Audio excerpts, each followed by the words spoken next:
ସମ୍ମାନ କରିବି। ଏହାର ସାର୍ବଭୌମତ୍ୱ, ଏକତା ଓ ଅଖଣ୍ଡତାକୁ ଅକ୍ଷୁଣ୍ଣ ରଖିବି।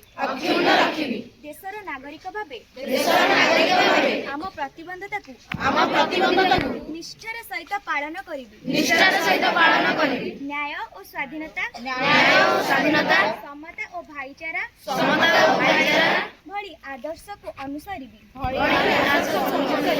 ସମସ୍ତଙ୍କ ପାଇଁ ସାମାଜିକ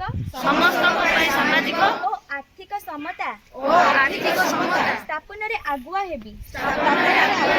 ମୋ ଦେଶର ପ୍ରଗତି ଓ ସମ୍ମାନ ପାଇଁ ସଦା ଏକନିଷ୍ଠ ହେବି।